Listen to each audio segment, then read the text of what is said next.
Nkechi and Chukwudi were the envy of everyone in their town. From the moment they met at a mutual friend's wedding, it seemed like fate had conspired to bring them together.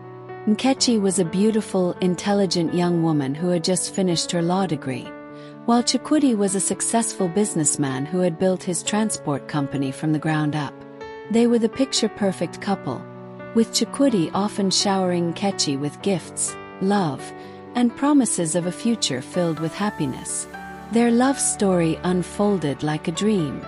Every Sunday after church, they would walk through the bustling streets of Onitsha, hand in hand, as the local women whispered about how lucky Nkechi was to have found such a caring and prosperous man.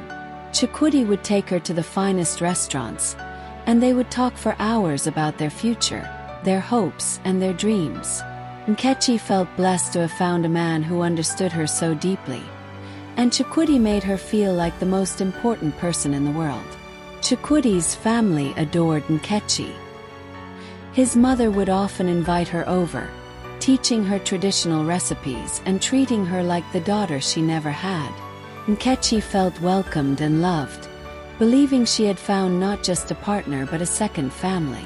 Their engagement was the talk of the town.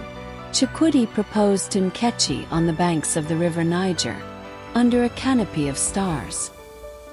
He had arranged for a small band to play her favorite song as he got down on one knee, the light of the full moon reflecting in the water as he slipped the diamond ring onto her finger. Nkechi was overjoyed, her heart bursting with love as she said yes, knowing that this was the man she wanted to spend the rest of her life with. Plans for the wedding were set in motion almost immediately. Nkechi's family was thrilled, and preparations began in earnest. The wedding was to be a grand affair, with guests coming from all over Nigeria to witness the union of two well-respected families. The date was set, the venue chosen, and everything seemed to be falling into place perfectly. But as the months passed, Nkechi began to notice subtle changes in Chukwudi. He was often distant, coming up with excuses to avoid spending time with her. He became more secretive, his phone always locked, and his answers evasive when she asked about his sudden disappearances. Nkechi's heart began to ache with worry, but she pushed her doubts aside, convincing herself that the stress of the upcoming wedding was weighing heavily on him. Her friends noticed too. Ada, Nkechi's closest friend since childhood, expressed her concerns one afternoon while they were having lunch. "Nkechi, are you sure everything is okay with Chukwudi? He doesn't seem like his usual self." Nkechi forced a smile, not wanting to admit that she had the same concerns. "He's just busy with work, Ada. You know how men are when they have a lot on their plate." Ada wasn't convinced, but she didn't push further. She could see the worry in Nkechi's eyes, but she knew her friend was too proud to admit that something might be wrong. Ada only hoped that Nkechi wasn't ignoring something important. As the wedding day approached, Nkechi's unease grew. She couldn't shake the feeling that something was terribly wrong, but she didn't want to confront Chukwudi, afraid of what she might discover. She loved him deeply, and the thought of losing him was unbearable. So she chose to ignore the red flags, hoping that everything would go back to the way it was once they were married. But fate had other plans for Nkechi, and her perfect world was about to come crashing down in the most unexpected way. The wedding was just 2 months away, and the pressure was mounting. Nkechi was busy with final preparations, her days filled with meetings with the wedding planner, dress fittings and invitations. Yet, beneath the surface of all this excitement, her heart was heavy. Chukwudi had become even more distant, his once frequent phone calls reduced to brief, impersonal check-ins. He would cancel dates last minute, citing business emergencies, and he often returned home late, avoiding her questions with vague answers. One evening, as Nkechi was browsing through fabric samples for her bridesmaids' dresses, her phone buzzed on the table. It was a message from Ada. Nkechi, I need to talk to you. It's urgent. Can we meet tonight? Nkechi's heart skipped a beat. Ada's message seemed unusually serious. She quickly replied, agreeing to meet at their favorite restaurant, a small, cozy place they often visited when they needed to talk. When Nkechi arrived, she found Ada already seated, a troubled expression on her face. Nkechi's anxiety grew as she took a seat opposite her friend. Ada reached across the table, holding Nkechi's hands tightly. Nkechi, there's something you need to know. I didn't want to tell you like this, but I couldn't keep it from you any longer. Ada began, her voice trembling. Nkechi's heart pounded in her chest. What is it, Ada? You're scaring me. Ada took a deep breath before speaking. I saw Chukwudi with another woman. Nkechi's world seemed to tilt on its axis. Her breath caught in her throat as she stared at Ada, unable to comprehend her words. What do you mean, another woman? Must be a mistake. Chukwudi wouldn't. Nkechi, I'm sure it was him. Ada interrupted gently but firmly. I saw them together at a hotel last night. They were close. Too close to just be friends. Nkechi's eyes filled with tears as she tried to process the information. Her mind raced, searching for explanations, excuses, anything to make sense of what she was hearing. Maybe it was a business meeting, she whispered, though she knew deep down that her words sounded hollow, even to herself. Ada shook her head. I thought that too at first. But they were holding hands, laughing together like a couple. I'm so sorry, Nkechi. Tears streamed down Nkechi's face, her heart breaking into pieces. She had suspected something was wrong, but she never imagined it would be this. Chukwudi, the man she loved, the man she was about to marry, was cheating on her. For a few moments, there was only silence between the two friends, the noise of the restaurant fading into the background as Nkechi struggled to come to terms with the truth. Her mind was a whirlwind of emotions, betrayal, anger, heartbreak, but most of all a deep, overwhelming sadness. I need to talk to him, Nkechi finally whispered, her voice barely audible. I need to know why. Ada squeezed her hands reassuringly. I understand, but please, Nkechi, be careful. I don't want you to get hurt more than you already have. Nkechi nodded, though her mind was already made up. She couldn't just let this go. She needed answers, needed to confront Chukwudi and find out why he had betrayed her. The thought of it made her stomach churn, but she knew she couldn't avoid it any longer. That night, as Nkechi sat alone in her room, the engagement ring on her finger felt like a heavy weight, a cruel reminder of the man she thought she knew. She replayed every moment of their relationship in her mind, searching for signs she might have missed, clues that could have warned her of what was to come. But nothing had prepared her for this. When Chukwudi finally returned home late that night, Nkechi was waiting for him. She watched him as he entered the house. His expression tired but cheerful, as if nothing was wrong. It made her stomach turn. Chukwudi, she called softly, trying to keep her voice steady. He turned to her, smiling. Nkechi, you're still awake. I thought you'd be asleep by now. She swallowed hard, the words she needed to say burning in her throat. We need to talk. Chukwudi's smile faltered, and he looked at her with a mixture of confusion and concern. What's wrong? You look upset. Nkechi's heart pounded as she forced herself to meet his gaze. Who is she, Chukwudi? Who is the woman you were with at the hotel? The color drained from Chukwudi's face, and for a moment, he just stared at her, speechless. Nkechi could see the truth in his eyes before he even opened his mouth to respond. She had hoped against hope that Ada was wrong, that there was some misunderstanding. But the look on Chukwudi's face told her everything she needed to know. Nkechi, I can explain, he stammered, his voice filled with panic. It's not what you think. Don't lie to me. Nkechi's voice was sharp, cutting through the silence like a knife. I know what I saw, Chukwudi. You were with another woman. Just tell me the truth. Chukwudi lowered his gaze, unable to meet her eyes. I made a mistake, Nkechi. It was a one-time thing. I swear it meant nothing. Nkechi's heart shattered at his confession, the pain of his betrayal almost too much to bear. She felt like the ground had been ripped out from under her, leaving her in freefall. How could he do this to her? How could the man she loved so much betray her like this? But beneath the sorrow, a flicker of anger began to burn. She had given Chukwudi everything, her love, her trust, her future, and he had thrown it all away for a fleeting moment of weakness. The thought of it made her sick, but it also gave her strength. I trusted you, Chukwudi, she said, her voice trembling with emotion. I loved you, and this is how you repay me. By cheating on me with another woman. Chukwudi looked up at her, guilt and regret etched into his features. Nkechi, I'm so sorry. I didn't mean to hurt you. It was a mistake, and I promise it will never happen again. But Nkechi wasn't sure she could believe him. The pain was too fresh, the wound too deep.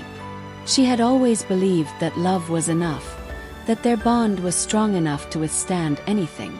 But now she wasn't so sure. She stood there, staring at the man she once thought she would spend the rest of her life with, and realized that everything had changed.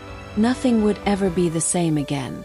The days following Chukwudi's confession were a blur of pain and confusion for Nkechi.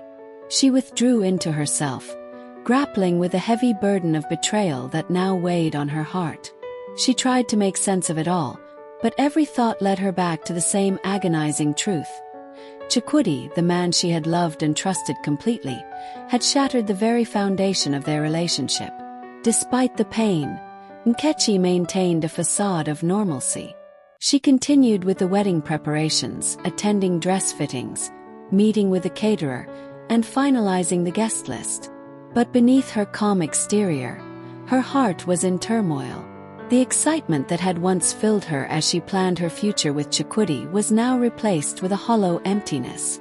Each task felt like a chore, a painful reminder of the life she had envisioned with a man who no longer seemed like the person she thought she knew. Chukwudi, sensing the distance between them, tried to make amends. He sent her messages filled with apologies and promises, showered her with gifts, and tried to rekindle the connection they once had. But no matter how hard he tried, Nkechi remained distant. Her smiles were forced, her responses short and curt.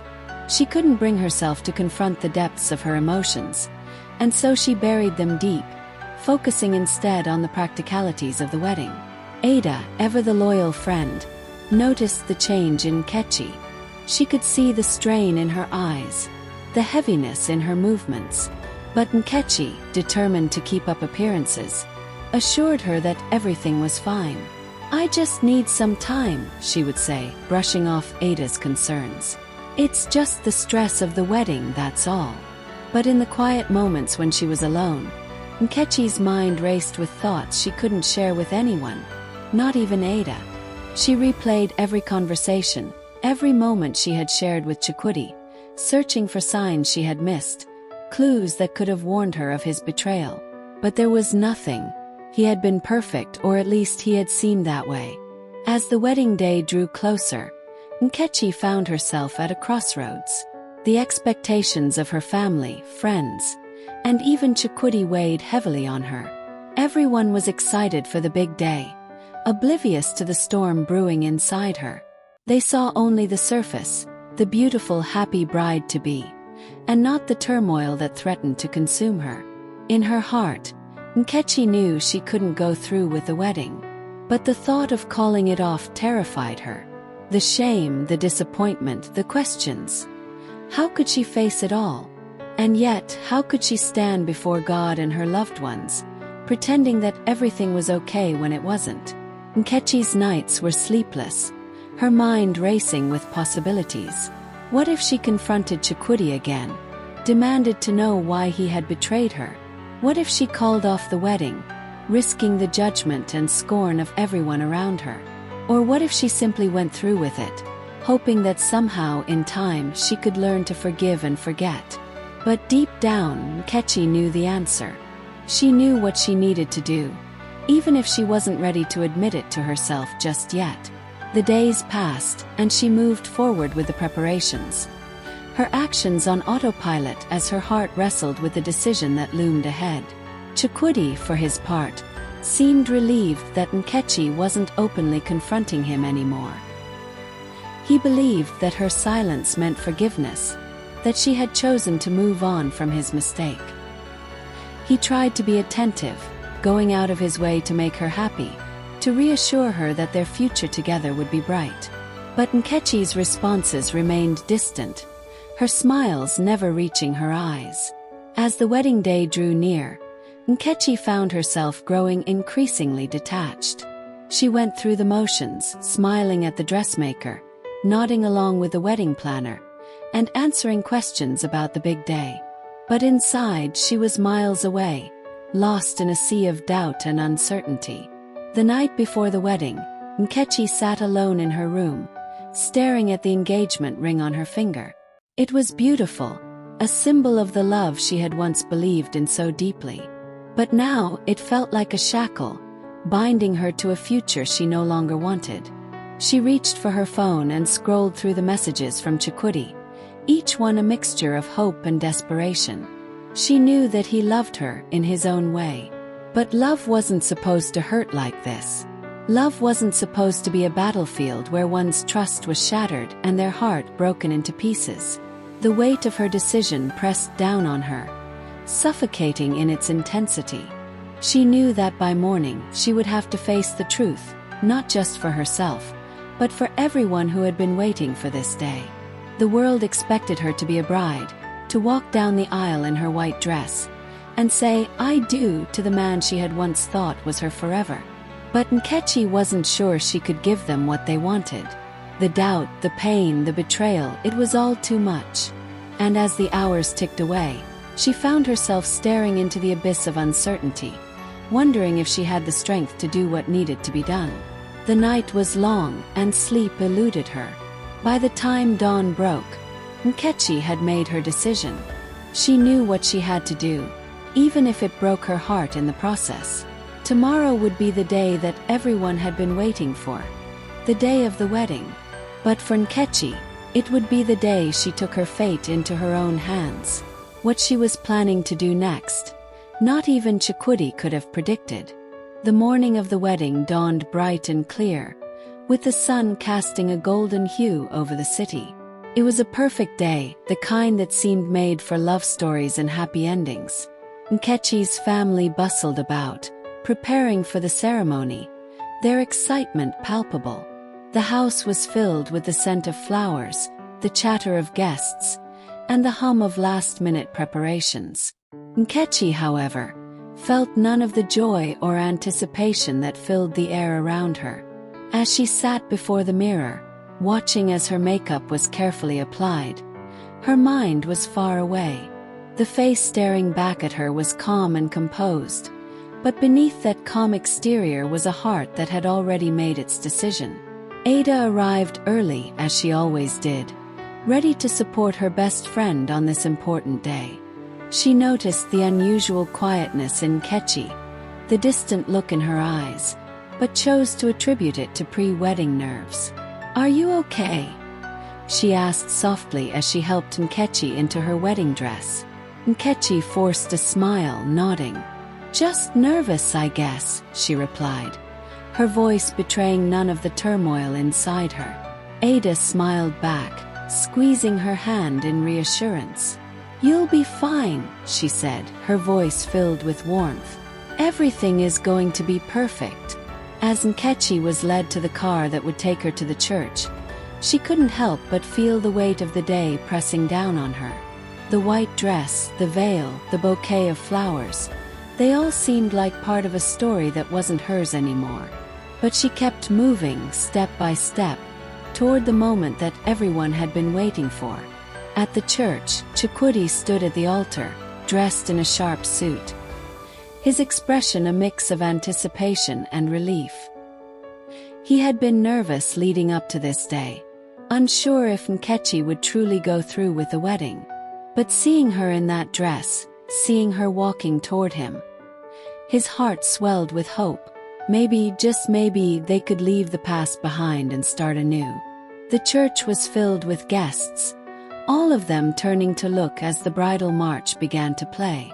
Nkechi's father took her arm, smiling with pride as he prepared to walk his daughter down the aisle. But as they took their first steps, Nkechi felt a surge of emotion rise up in her throat. The walls of the church seemed to close in on her, the eyes of the guests feeling like 1,000 tiny daggers. Halfway down the aisle, Nkechi's steps began to falter. Her father noticed, slowing down to match her pace. "Are you okay, my dear?" he whispered, concern etched in his voice. Nkechi's breath hitched as she fought to keep her composure. But the truth was clawing its way out, refusing to be suppressed any longer. She stopped walking, her eyes filling with tears as she looked up at her father. "I can't do this," she whispered, her voice trembling. Her father stared at her, confusion and worry flooding his face. "Nkechi, what are you saying?" Nkechi shook her head, the weight of her decision crashing down on her all at once. "I can't marry him, Papa," she said, louder this time, her voice breaking as the tears began to fall. "I can't go through with this." The guests gasped, murmurs spreading through the church as everyone tried to make sense of what was happening. Chukwudi, standing at the altar, felt a cold dread settle over him. His eyes locked onto Nkechi's, and in that moment he knew he had lost her. Nkechi's father tightened his grip on her arm, his face a mixture of shock and disbelief. "Nkechi, are you sure?" he asked, his voice low and urgent. But Nkechi only nodded, her tears flowing freely now. "I'm sorry, Papa. I just can't." She gently pulled her arm from her father's grasp, the weight of the decision lifting from her shoulders as she turned and walked back down the aisle, her heart pounding in her chest. She didn't look back, didn't care about the whispers or the stares. All that mattered was getting out of there, escaping the lie that had become her life. Ada rushed after her, catching up as Nkechi reached the entrance of the church. "Nkechi, wait," she called, grabbing her arm. "What's going on? Are you okay?" Nkechi turned to face her friend, her expression one of quiet determination. "I'm sorry, Ada," she said, her voice steady now. "I can't marry him. I thought I could, but I can't. He hurt me too much." Ada's eyes widened as understanding dawned on her. "Oh, Nkechi," she whispered, pulling her friend into a tight hug. "I'm so sorry." Nkechi clung to Ada for a moment, grateful for her support. Then, with one last look at the church behind her, she let out a shaky breath. "I need to go," she said, pulling away from Ada's embrace. "I need to figure out what's next." Ada nodded, her eyes filled with concern but also pride. "Go," she said softly. "Do what you need to do. I'll handle everything here." With that, Nkechi turned and walked away, leaving behind the wedding that would never be. As she stepped out into the sunlight, she felt a strange sense of relief, like a heavy burden had been lifted from her shoulders. She didn't know what the future held, but she knew she had made the right decision. She had chosen herself, her dignity, her self-respect, over a life built on a broken foundation. As she walked away, Chukwudi stood at the altar, his world crumbling around him. The guests were stunned, unsure of what to do or say. The perfect wedding day had turned into a nightmare, and it was all his doing. He had lost the woman he loved, and there was no one to blame but himself.